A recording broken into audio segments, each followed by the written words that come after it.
नमस्कार, साधना प्लस बिहार झारखंड देख रहे हैं आप। मैं हूं आपके साथ प्रगति चतुर्वेदी। खबरों की शुरुआत करेंगे, लेकिन उससे पहले एक नजर इस वक्त की हेडलाइंस पर। कोरोना को लेकर मोकामा प्रशासन अलर्ट। प्रशासन ने शहर को सैनिटाइज करने का उठाया बीड़ा। आज से गली गली में किया जाएगा सैनिटाइजेशन। पान दुकानदार की हुई हत्या। हत्या से गुस्साए परिजनों ने NH 55 को किया जाम। परिजन अपराधियों की गिरफ्तारी और मुआवजे की कर रहे मांग। कटिहार में किया गया औचक निरीक्षण। दवाइयों की दुकान पर पहुंची टीम। कालाबाजारी के खिलाफ प्रशासन हुआ सख्त।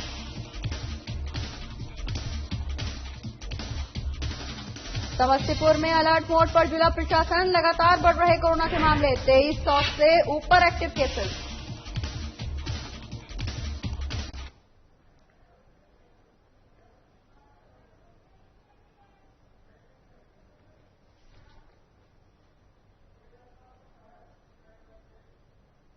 चलिए खबरों की शुरुआत इस वक्त की बड़ी खबर के साथ करेंगे। बेगूसराय से इस वक्त की बड़ी खबर, जहां एक बार फिर से तेज रफ्तार का कहर देखने को मिला। इस वक्त की बड़ी खबर हम आपको बता रहे हैं बेगूसराय से, जहां तेज रफ्तार का कहर एक बार फिर से देखने को मिला है। ऑटो और ट्रैक्टर में आमने सामने की टक्कर हुई।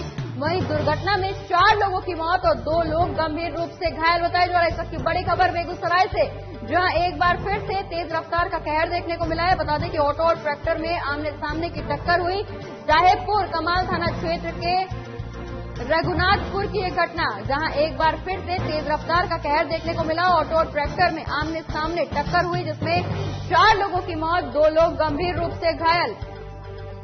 तो इस वक्त की बड़ी खबर बेगूसराय से, जहां तेज रफ्तार का कहर देखने को मिला। बता दें कि ऑटो और ट्रैक्टर में आमने सामने की टक्कर हुई, जिसके बाद दुर्घटना में 4 लोगों की मौत, 2 लोग गंभीर रूप से घायल।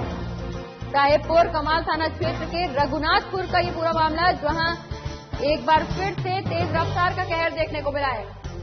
ऑटो और ट्रैक्टर में आमने सामने टक्कर हुई, जिसमें 4 लोगों की मौत हो गई। वहीं 2 लोग गंभीर रूप से घायल बताए जा रहे हैं। इस वक्त की बड़ी खबर बेगूसराय से, जहां ऑटो और ट्रैक्टर की आमने सामने टक्कर हुई, जिसमें 4 लोगों की मौत, 2 लोग गंभीर रूप से घायल। और इसी खबर पर ज्यादा जानकारी के लिए हमारे संवाददाता मनोहर सिंह बेगूसराय से जुड़ गए। मनोहर, क्या है ये पूरा मामला? एक बार फिर से तेज रफ्तार का कहर देखने को मिला है। पुलिस क्या कुछ कार्रवाई कर रही है? जी प्रगति, मैं बता दूं कि यह घटना बेगूसराय जिले के साहेबपुर कमाल थाना क्षेत्र के NH 28 की है, जहां अनियंत्रित टेम्पो ने खड़े ट्रक में मारी है टक्कर, जिसमें कि 4 लोगों की मौत हो गई है। 2 लोग गंभीर रूप से घायल हैं। घायलों का इलाज निजी अस्पताल में चल रहा है।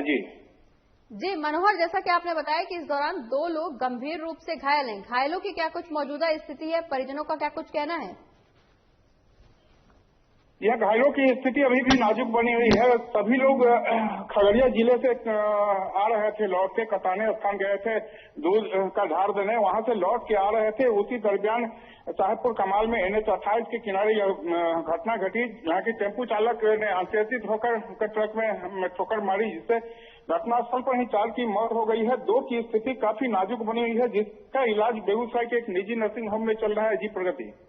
चलिए, बहुत बहुत शुक्रिया मनोहर, ये तमाम जानकारी हमारे दर्शकों तक पहुंचाने के लिए।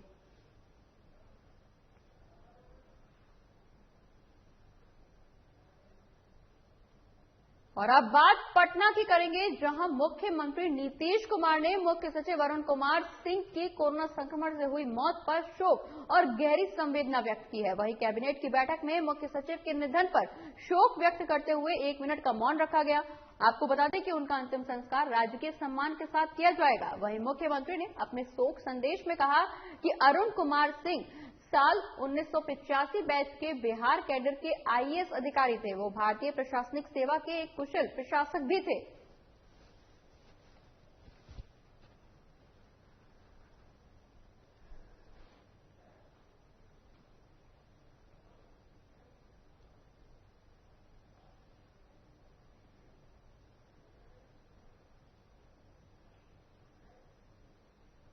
और बिहार में कोरोना महामारी का कहर लगातार जारी है। इसी बीच पटना से खबर सामने आ रही है, जहां बिहार के मुख्य सचिव अरुण कुमार सिंह का कोरोना की वजह से निधन हो गया। मुख्य सचिव के निधन की खबर मिलते ही प्रशासनिक गलियारे में शोक की लहर दौड़ गई। बता दें कि अरुण कुमार सिंह 1985 बैच के बिहार कैडर के आईएएस अधिकारी थे। 28 फरवरी को सरकार ने उन्हें मुख्य सचिव के पद पर तैनात किया था। वहीं पिछले दिनों वो कोरोना से संक्रमित पाए गए थे और तब से उनका लगातार इलाज भी जारी था। अरुण कुमार सिंह 31 अगस्त को रिटायर्ड होने वाले थे, लेकिन उससे पहले ही कोरोना ने उनकी जिंदगी छीन ली।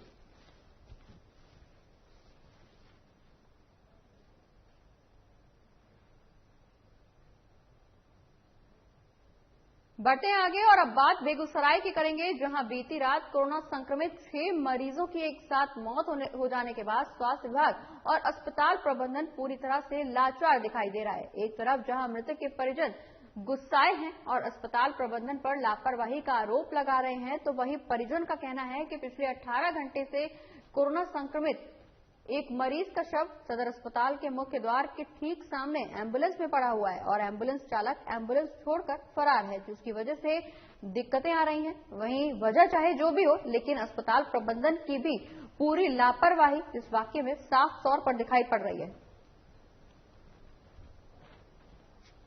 आज सवेरे जो है सबको फोन पर समझ आया कि भाई आपका डेथ कर दिया। हम लोग अभी तुरंत आए हैं और गाड़ी यहाँ लगी हुई है। अभी तक उसको कुछ व्यवस्था में कोई कर रहे हैं, गाड़ी खड़ी लगी हुई है। भर्ती था, परसों शायद भर्ती कराया गया था, उसके परिजनों के द्वारा बताया गया।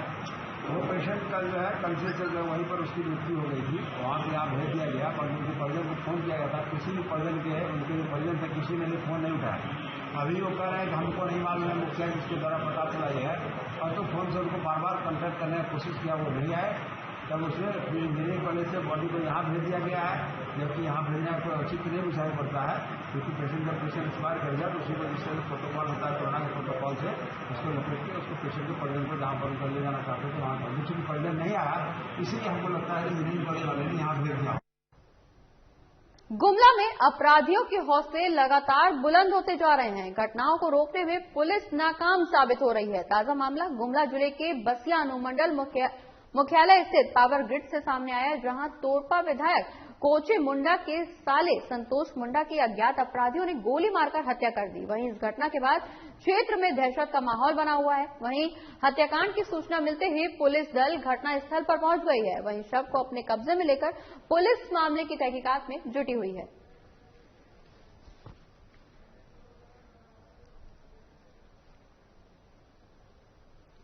तो गुमला का ये पूरा मामला, जहां पुलिस का खौफ लोगों में नजर नहीं आ रहा। लगातार अपराधियों के हौसले बुलंद होते जा रहे हैं। घटनाओं को रोकने में पुलिस नाकाम साबित हो रही है। बसिया अनुमंडल मुख्यालय स्थित पावर ग्रिड में तोरपा विधायक कोचे मुंडा के साले संतोष मुंडा की अज्ञात अपराधियों ने गोली मारकर हत्या कर दी। गुमला का यह पूरा मामला, जहां तोरपा विधायक के साले की गोली मारकर हत्या की गई। वहीं लगातार अपराधियों के हौसले बुलंद होते हुए नजर आ रहे हैं। ये कोई पहला मामला नहीं है जहां अपराधियों ने दिन दहाड़े इस तरह की वारदात को अंजाम दिया हो। इससे पहले भी राज्य में कई ऐसे मामले सामने आ चुके हैं जहां पुलिस की कार्यशैली पर सवाल खड़े होते हुए नजर आ रहे हैं। वहीं ताजा मामला गुमला का, जहां तोरपा विधायक के रिश्तेदार की गोली मारकर हत्या की गई। हालांकि पुलिस लगातार मामले की तहकीकात में जुटी हुई है। लोगों से पूछताछ पुलिस के द्वारा जारी है।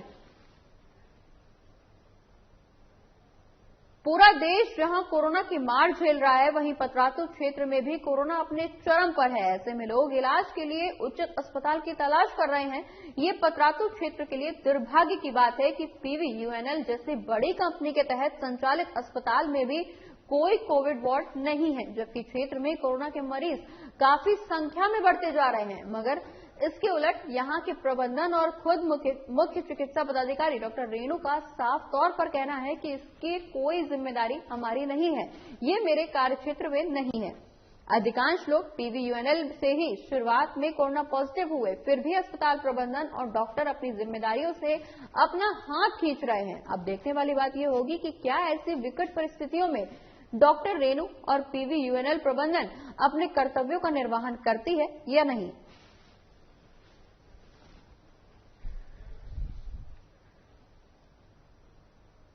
और इसी के साथ यहां रुक रहे एक छोटे से ब्रेक के लिए। ब्रेक के उस पार भी तमाम खबरों का सिलसिला रहेगा जारी।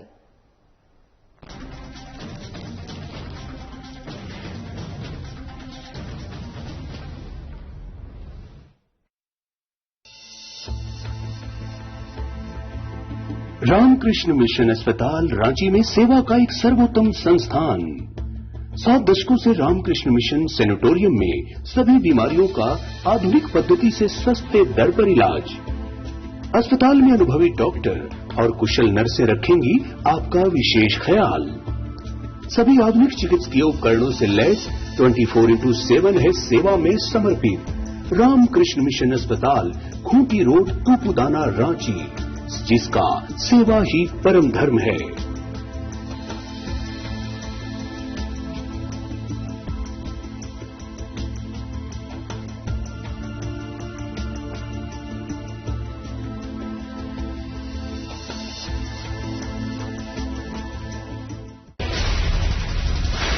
बिहार झारखंड के साथ देश दुनिया की हर बड़ी खबर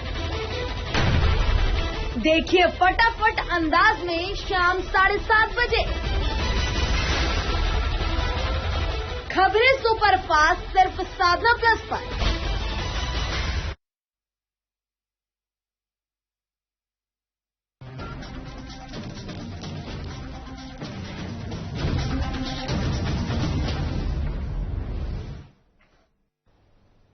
ब्रेक के बाद एक बार फिर से स्वागत है आपका। खबरों में आगे बढ़ेंगे, जहां कोरोना संक्रमण की वजह से कोई भी क्षेत्र अछूता नहीं है। आपको बता दें कि इस दौरान सभी लोग कोरोना संक्रमण में से शिकार हो रहे हैं। इस दौरान कई लोगों ने अपनी जान भी गंवाई है। वहीं खबर समस्तीपुर से है, जहां स्पेशल कोविड अस्पताल प्राथमिक स्वास्थ्य में केंद्र मोरदेवा को बंद कराया गया। आपको बता दें कि इस दौरान जानकारी के लिए प्रभारी पहुंचे हैं, वहां पे तमाम सुरक्षाओं का जायजा लिया जा रहा है। वहीं डॉक्टर समेत कई डॉक्टर और स्टाफ कोरोना पॉजिटिव पाए गए हैं। आपको बता दें कि इस दौरान जिलाधिकारी ने लोगों से आदेश पर वहां पर लोगों से समीक्षा की, बातचीत की।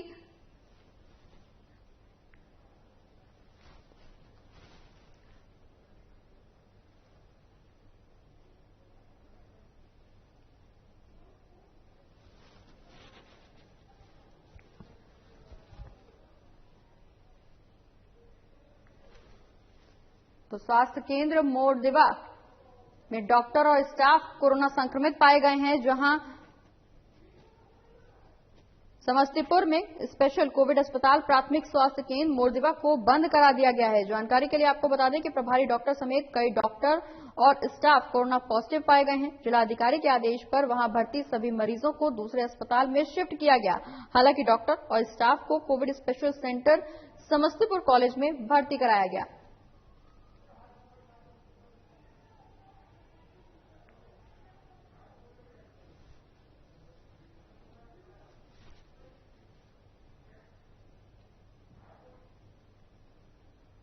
बढ़ते आगे, जहां कोरोना संक्रमण की मार पूरा देश झेल रहा है, वहीं इस दौरान कोरोना संक्रमण के चलते आम जनता के साथ साथ पत्रकार भी अछूते नहीं हैं। फिलहाल कई पत्रकार कोरोना संक्रमण के शिकार होकर अपना इलाज करा रहे हैं। इसी बीच दोपहर 12 बजे के आसपास एक दुखद खबर सामने आई, जहां वर्तमान समय के लोकप्रिय न्यूज एंकर रोहित सरदाना का निधन हो गया। उनकी मृत्यु की वजह हार्ट अटैक बताई जा रही है। साथ ही वो कोरोना वायरस से भी संक्रमित थे। बता दें कि आपने उन्हें आज तक जैसे जाने माने न्यूज चैनल के लिए एंकरिंग करते हुए देखा होगा, सुना होगा। उनका जोशीला अंदाज में बोलना, नमस्कार मैं रोहित सरदाना और आप देख रहे हैं आज तक, ये अब आवाज केवल यादों में ही सिमट कर रह गई। साधना प्लस न्यूज बिहार झारखंड की ओर से उन्हें विनम्र श्रद्धांजलि देते हुए अपने दर्शकों से अपील करता है कि अपने घरों में रहें, सुरक्षित रहें। आप हमारे लिए और देश के लिए अनमोल हैं।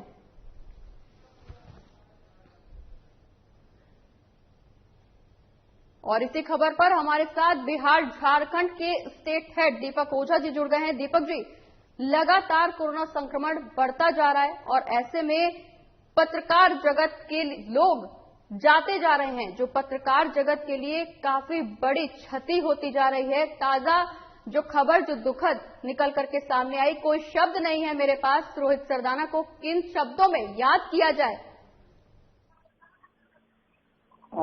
बिल्कुल प्रगति, ये जो लॉस है खास करके आज तक के लिए सबसे बड़ा है, लेकिन देश के लिए भी ये पत्रकार पत्रकारिता जगत में सबसे बड़ा लॉस है, क्योंकि रोहित सरदाना को आज देश याद कर रहा है और पूरा भारत, पूरा हिंदुस्तान उन्हें श्रद्धांजलि दे रहा है। पूरा देश गमगीन है, राष्ट्रपति से लेकर प्रधानमंत्री से लेकर छोटे बड़े सभी नेता और सभी राज्यों के मुख्यमंत्रियों ने उन्हें श्रद्धांजलि दी है। हमारे झारखंड के मुख्यमंत्री ने भी उन्हें श्रद्धांजलि दी है और साफ तौर पे ये दिखता है कि क्या उनकी लोकप्रियता थी और कैसे वो जिलों में राज करते थे, चाहे वो राजनेता हो या अधिकारी हो या आम जन हो। उनकी फैन फॉलोइंग आप देखेंगे कि हजारों में है। तो ये पत्रकारिता जगत के लिए बड़ा लॉस है और हम सब पत्रकार भी उन्हें श्रद्धांजलि देते हैं। साधना प्लस के तरफ से मैं संपादक होने के नाते उनको श्रद्धांजलि देता हूं और ये सबक है प्रगति कि लोग संभल कर काम करें, अपने घरों में रहें और जहां भी जाए वो सुरक्षा का ख्याल रखें।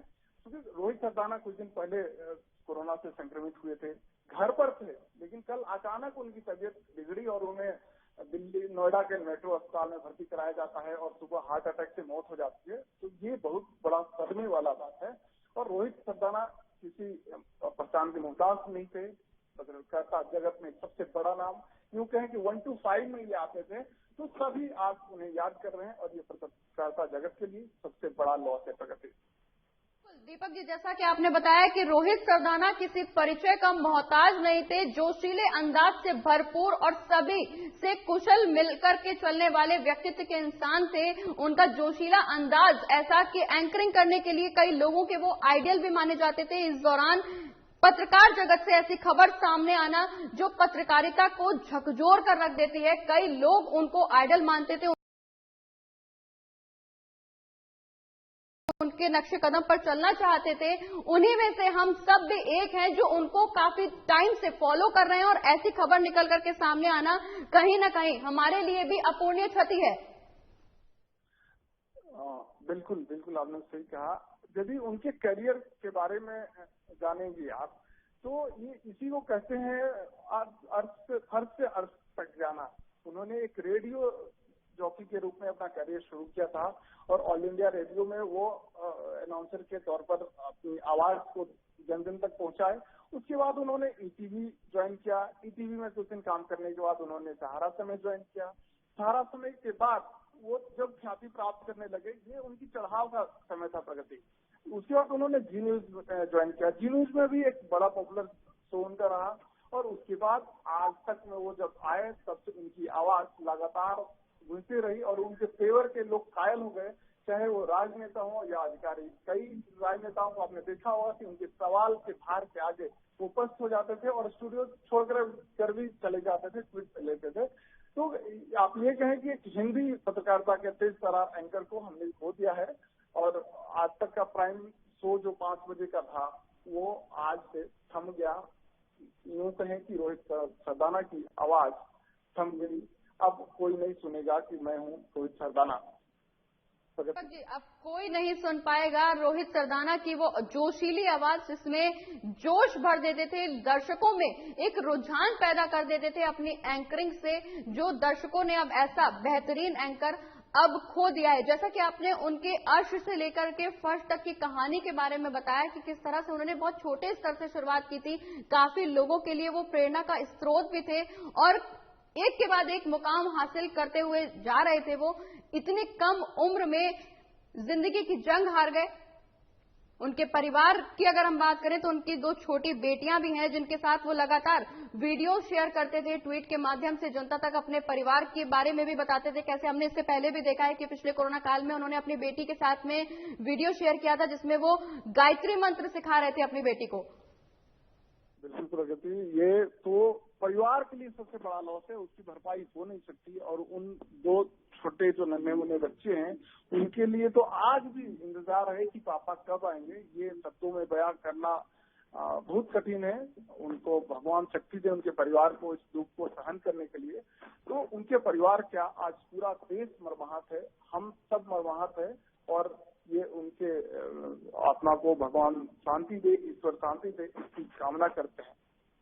बिल्कुल दीपक जी, आपके साथ साथ और साधना प्लस न्यूज बिहार झारखंड की ओर से पूरा परिवार रोहित सरदाना को विनम्र श्रद्धांजलि देता है। साथ ही हम लोगों से इस दौरान अपील भी करते हैं कि बिना वजह अपने घरों से बाहर ना निकलें, मास्क लगाएं, सामाजिक दूरी का पालन करें और जितना हो सके उतना घर पे ही रहें।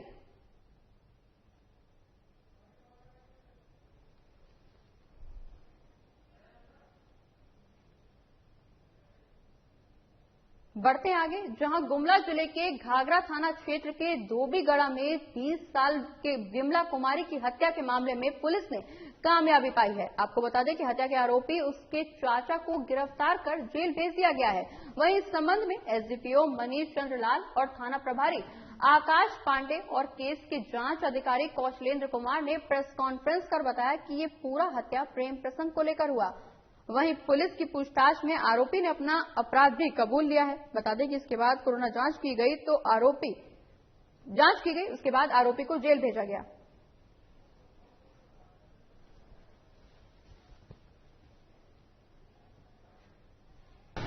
विमला कुमारी का जमीन जो था उसमें खीरा और कद्दू वगैरह सब्जी लगा हुआ था, जिसको पटाने के नाम पर बुलाए और वो उससे बोले कि तुम कास्ट की धोबी हो और जो लड़के से तुम प्यार करती हो वो आदिवासी क्रिश्चियन धर्म मानता है, जो हम लोग को अच्छा नहीं लगता है। जिसको वो बोली कि वो हमसे प्यार करता है, हमारा प्रेमी है और 1.5 माह के हम गर्भवती हैं, जिस पर इनको बहुत काफी गुस्सा आ गया।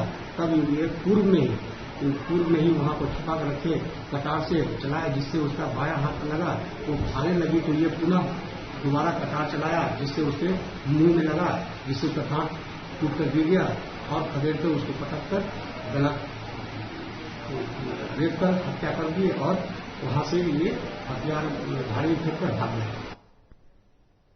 बढ़ते आगे, जहां प्रधानमंत्री नरेंद्र मोदी ने कोरोना महामारी जैसी आपदा को भारत के लिए अवसर में बदलने का कई बार आह्वान किया है। इस आह्वान को सच्चाई में बदला है पटना के गणेश झा ने। आपको बता दें कि गणेश झा ने 2016 में रेडीमेड गारमेंट की फैक्ट्री खोली थी। शुरू में तो सब कुछ ठीक था, लेकिन जैसे ही कोरोना ने दस्तक दी, इनकी फैक्ट्री बंद होने की कगार पर पहुंच गई। इन्हें मार्केट से ऑर्डर मिलना भी बंद हो गया। इसके बाद उन्होंने अपने दोस्तों की सलाह पर पटना में ही पीपीई किट बनाने का फैसला लिया और आज लाखों रुपए कमा रहे हैं। हमारे देश में एक आपदा बन के आया है और हमारे प्रधानमंत्री कहते हैं कि आपदा में भी अवसर तलाशना चाहिए। उसी को देखते हुए पटना के एक ऐसे जगह पे आपको लेके आए हैं जहां पहले गारमेंट बना करते थे, यानी कि यहाँ कपड़ों की सिलाई होती थी और यहाँ से बिहार के सभी जगहों पे कपड़े भेजे जाते थे। लेकिन कोरोना काल में जैसे ही काम ठप पड़ा, कपड़ों की डिमांड में कमी आई, तो यहाँ पे किट निर्माण के कार्य में ये लग गए हैं। फिलहाल दर्जनों जो वर्कर हैं यहाँ पे लगे हुए हैं और इस कोरोना काल में भी रोजगार की कमी नहीं हो रही है, कहीं न कहीं रोजगार सृजन ही हो रही है। हमारे साथ इस कंपनी के ओनर हैं, उनसे हम बात करते हैं। कब से काम शुरू आपने किया? मैंने पिछले साल ही ये काम शुरू किया था। 2000 जब फर्स्ट टाइम कोरोना आया था तो उसी समय हमने ये काम शुरू किया था, क्योंकि कोरोना आने के बाद तो गारमेंट्स में पूरा डाउनफॉल ही आ गया था, कोई काम नहीं था, सारे बैठे हुए थे। इन लोगों के रोजगार के लिए फिर हम लोगों ने सोचा कि पीपी किट क्यों ना बनाया जाए, तो फिर हम लोगों ने लास्ट ईयर ही पीपी किट बनाया था। तो लास्ट ईयर तो कुछ दिनों के लिए बना, फिर उसके बाद अगस्त सितंबर के बाद तो फिर डाउनफॉल ही आ गया था, तो पीपी किट का भी डिमांड नहीं था। लेकिन अचानक अभी फिर होली के बाद मतलब अप्रैल फर्स्ट वीक से ही अचानक डिमांड बढ़ना शुरू हो गया, तो फिर हम लोगों ने पीपी किट का मैन्युफैक्चरिंग फिर से स्टार्ट किया।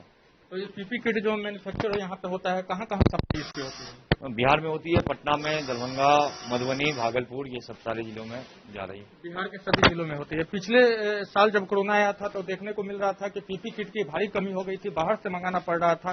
तो कहीं न कहीं आपने जो ये रोजगार सृजन किया है, पीपी किट निर्माण आपने शुरू किया है, तो कहीं न कहीं जो डिमांड जो है उसको पूरा करने में काफी अहम भूमिका हो गई। जी, डिमांड तो हम लोग पूरा नहीं कर पा रहे हैं, जिस रेशियो से है उस रेशियो से तो हम लोग प्रोडक्शन नहीं कर पा रहे हैं, लेकिन फिर भी कुछ हद तक तो डिमांड हम लोग फिल कर ही पा रहे हैं। कुछ हद तक मतलब 100% तो नहीं कर पा रहे हैं, क्योंकि मैन पावर का भी अभी कोरोना, पिछले साल तो आदमी काम भी करना चाह रहा था, लेकिन इस साल कोरोना का सेकेंड स्ट्रेन के कारण बहुत लेबर काम भी नहीं करना चाह रहा है, तो मैन पावर का भी प्रॉब्लम आ रहा है। तो आप कितने मैन पावर इसमें पूरे आपके मैन्युफैक्चर? अभी 15 मैन पावर है। तो 15 लोगों को आप रोजगार दे? अभी 15 लोगों को रोजगार दे रहा हूँ। और सरकार की ओर से कुछ मदद मिल रहा है कि नहीं आपको? सरकार की ओर से तो कुछ भी मदद नहीं है हम लोगों को, कुछ ऐसा कोई सपोर्ट भी नहीं है, ना रिक्वायरमेंट है, ना कुछ भी नहीं है सरकार की तरफ से। क्योंकि इसी तरह पे आप देख सकते हैं किस तरह जो है पहले कपड़े की मैन्युफैक्चरिंग यूनिट थी इनकी, लेकिन जब कोरोना काल आया तो वो मैन्युफैक्चरिंग यूनिट में कहीं न कहीं मंदा धंधा हो गया। बिहार में जिस तरह कोरोना का स्ट्रेन बढ़ा है उसमें कहीं न कहीं उस डिमांड को ये पूरा कर रहे हैं और डॉक्टरों और जो भी स्वास्थ्य कर्मी हैं, फ्रंट लाइन वर्कर है, उनको काफी मदद पहुंचा रहे हैं। पटना से साधना न्यूज के लिए अभिषेक सिंह। और इसी के साथ इस बुलेटिन में फिलहाल इतना ही। आप देखते रहिए साधना प्लस न्यूज। नमस्कार।